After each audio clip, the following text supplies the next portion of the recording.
मैं तो सोचती हूँ अगर इतने सारे फोर्सेस अगर बिहार में लॉ एंड ऑर्डर को ठीक करने के लिए अगर प्रयोग किया जाता, इतने सारे फोर्सेस का उनका इस्तेमाल किया जाता तो हमारा प्रदेश कहीं बेहतर होता। ये बिल्कुल घृणित और कुकृत्य है। मैं एकदम इसकी मतलब मेरे पास शब्द नहीं है इसकी निंदा करने के लिए। बहुत ही शर्मनाक है। भगवान न करे किसी फादर को, किसी माँ को अपनी बेटी के लिए सब दिन देखना पड़े। मैं ईश्वर से प्रार्थना करती हूँ कि हमारे प्रदेश में सुधार हो और वो लड़की जिसे इतना दुख सहना पड़े, भगवान उसकी आत्मा को शांति दे और उसे न्याय मिले। सरकार उल्टी सीधी बातें, बिना तथ्य की बातें, आपके प्रदेश में ना लॉ है ना ऑर्डर है। पनोरमा ग्रुप, जो सोचता है वो करता है। आपके अपने सपनों का आशियाना।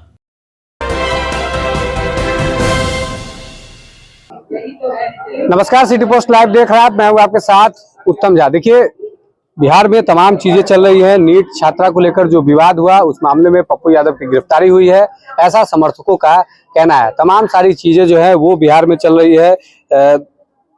बातचीत करें तो तमाम चीजें जो है बिहार में चल रही है। अभी हमारे साथ आरजेडी की विधायक परसा से करिश्मा राय जी है। क्या कुछ कहेगा, किस तरीके से देखते हैं पप्पू यादव की गिरफ्तारी हुई है, इस पर क्या कुछ कहना है? बिल्कुल गलत है और जो पब्लिक के लिए जो आवाज उठाते इनका काम है, ये गलत है। जो आवाज उठा रहा है कम से देखिए, पीसफुल प्रोटेस्ट तो ये राइट है, हमारे कॉन्स्टिट्यूशन में राइट है, right to peaceful protest.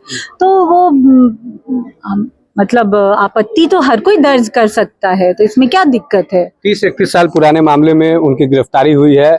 Patna police ने देर रात गिरफ्तार किया। जिस तरीके से भारी फोर्सेस के साथ पुलिस पहुंची थी गिरफ्तार करने के लिए, इस पर क्या कुछ कहिएगा? मैं तो सोचती हूँ अगर इतने सारे फोर्सेस अगर बिहार में लॉ एंड ऑर्डर को ठीक करने के लिए अगर प्रयोग किया जाता, इतने सारे फोर्सेस का उनका इस्तेमाल किया जाता तो हमारा प्रदेश कहीं बेहतर होता। तो आज ये नौबत ही नहीं आती। तो ये फोर्सेस को सही जगह पे लगाने की जरूरत है। जिस तरीके से समर्थकों का ये आरोप है कि नीट मामले में प्रवक्ता से अपनी बात वो रख रहे थे, सरकार को घेर रहे थे, सदन के बाहर भी उन्होंने दिल्ली में प्रोटेस्ट किया था, इसको लेके उनकी मैंने तो बोला कि राइट टू पीसफुल प्रोटेस्ट तो हर किसी का हक है, तो वो होना चाहिए। आप इसका दमन नहीं, अब ये सरकार हर चीज में दमन करती है आम आदमी का, चाहे वो नेता हो चाहे कोई भी हो, तो ये गलत है। नीट मामले को किस तरीके से देखते हैं? जिस तरीके से बिहार पुलिस ने लीपापोती किया है, उसके बाद सीबीआई को ट्रांसफर किया गया, लेकिन सीबीआई ने अभी तक इस केस को एक्सेप्ट नहीं किया है। ये बिल्कुल घृणित और कुकृत्य है। मैं एकदम इसकी मतलब मेरे पास शब्द नहीं है इसकी निंदा करने के लिए। बहुत ही शर्मनाक है। भगवान न करे किसी फादर को, किसी माँ को अपनी बेटी के लिए सब दिन देखना पड़े। मैं ईश्वर से प्रार्थना करती हूँ कि हमारे प्रदेश में सुधार हो और वो लड़की जिसे इतना दुख सहना पड़े, भगवान उसकी आत्मा को शांति दे और उसे न्याय मिले।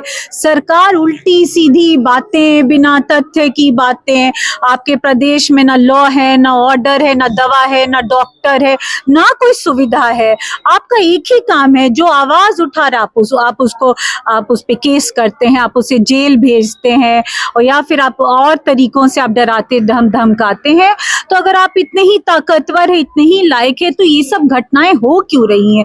मैं तो बार बार कहती हूँ, 100 बात का एक बात, आप नेशनल क्राइम रिकॉर्ड ब्यूरो का आप उसका रिपोर्ट पढ़ लीजिए, आप नीति आयोग की रिपोर्ट पढ़ लीजिए। वो तो आरजेडी का अंग नहीं ना है, वो तो किसी पार्टी का अंग नहीं है। तो फिर आपके सरकार, आपकी 20 साल के डबल इंजन सरकार बहुत ही शर्मनाक है। अब मतलब इससे घटिया काम कोई क्या कर सकती है सरकार की? आपने 65% जो आपकी आबादी है 10,000 से भी कम कमा रही है। तो कौन सा विकास, किस विकास की बात करें जहां कहीं साइंस की पढ़ाई हो रही है? क्योंकि अब तो मतलब मुझे पता है, फॉर अ फैक्ट मुझे पता है कि जहां साइंस की पढ़ाई पिछले 15 सालों से हो रही, वहां साइंस के टीचर्स ही नहीं है। आप विश्वास कर सकते हैं कि और कहने को शिक्षा, कहाँ शिक्षा है? इतने मतलब जो नामी गिरामी मेरे विधानसभा के स्कूल्स है, वहां पे 15-15 साल से, परसा हाई स्कूल में 15 साल से जो साइंस की पढ़ाई शुरू की गई थी 2010 में, आज 2026 है, आज तक सोचिए साइंस का कोई एक सिंगल टीचर नहीं है।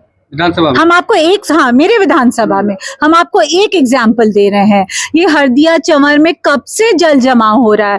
आप हरदिया चंवर की बात कीजिए, उससे 6 से 7 पंचायत, 8-10 पंचायत प्रभावित है। ये कहाँ से जल जमा, आपकी आंख क्यों नहीं खुलती है? ये कोई डॉक्टर करिश्मा राय या आरजेडी की बात नहीं है। ये बात है कि उस पंचायत, मेरे विधानसभा, आपके प्रदेश के विधानसभा के किसानों की बात है, आम लोगों की बात है। तो आप कहाँ सोए, आप किस विकास की बात करें? चाहे आप मेरे विधानसभा में हरदिया चंवर चले जाइए, आप अन्याय चंवर चले जाइए, हर जगह जल जमाव है। बेचारे किसान जिनको न्यूनतम समर्थन मूल्य भी, जो मिनिमम सपोर्ट प्राइस होता है, वो भी नहीं मिलता है।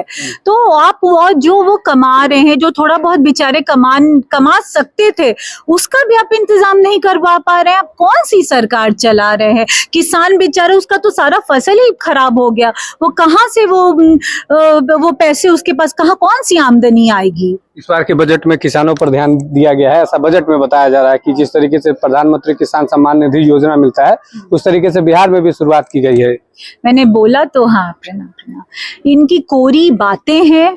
अब देखिए, हर एक छोटा FIR करने में किसी भी थाने में चले जाइए, 20,000, 30,000, 10,000 से कम कहीं नहीं ले होता। ब्लॉक में, थाने में भ्रष्टाचार की चरम सीमा है सब जगह, सारे सरकारी कार्यालयों में। कौन से किसान निधि, सम्मान, मतलब पता नहीं, कुछ भी बोलते हैं, करना कुछ नहीं है। बड़ी बड़ी बातें, बड़ा बड़ा नाम, करना कुछ नहीं। क्योंकि मैं तो धरातल पे पिछले 5 साल से पैदल हर जगह घूम रही हूँ। आपको इतनी ही चिंता है तो ये कैसे, कहाँ से? किसान की आज भी सालाना जो आय होती सबसे कम है बिहार में। न्यूनतम समर्थन मूल्य नहीं मिलता हमारे किसानों को। तो आप कर क्या रहे हैं? ये सब कोरी बातें हैं। कहने को बहुत कुछ है, लेकिन मुझे आश्चर्य होता है कि कोई 20 साल के बाद भी ऐसी नाकारी सरकार कैसे हो सकती है। किसी भी चीज का कोई परवाह नहीं है, किसी भी चीज का कोई परवाह। ठीक है, पब्लिक अपना आम पब्लिक है, गरीब जनता है, बच्चों के लिए क्लासेस में ट्यूबलाइट नहीं है, 15 साल से उस स्ट्रीम में टीचर्स नहीं है, स्कूल में चले जाइए बाउंड्री नहीं है, ट्यूबलाइट नहीं है, बच्चों के बैठने के लिए बेंच नहीं है, डॉक्टर्स नहीं है, दवाइयां नहीं है, हेल्थ एंड वेलनेस सेंटर, कहने को Ayushman Bharat, health and wellness centre, कहाँ है जाके? आप मेरी बात मत मानिए, आप जाके देखिए। अगर आपको कहीं कोई CHO मिल जाए, कहीं कोई ANM GNM मिल जाए, तो फिर आप बताइएगा। वो खुलते ही नहीं है। कितने जगहों पे मैं गई हूँ औचक निरीक्षण में, 4 महीना, 6 महीना, 8 महीने से वो हेल्थ एंड वेलनेस सेंटर खुला ही नहीं है। उनका काम है पेशेंट को स्टेबलाइज करना, कैंसर की स्क्रीनिंग होनी चाहिए, कहीं कुछ नहीं है।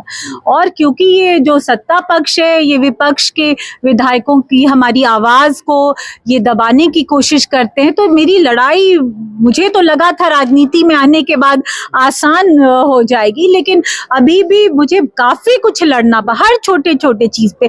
आप सोचिए, एक विधायक को जिसको सो कॉल्ड VIP कहते हैं, सो कॉल्ड, तो आप मुझे इतना लड़ना पड़ता है, मेरी बात, मुझे अपनी बातों को सुनाने के लिए इतनी जद्दोजहद उठानी पड़ती। अब सोचिए आम आदमी का क्या हाल होगा। मैं तो हर तरह से सक्षम हूँ, राजनीति में नहीं भी होती तब भी मैं सक्षम थी, लेकिन जो सक्षम नहीं है, जो असक्षम, आप सोचिए वो कितनी पीड़ा में है वो आम इंसान।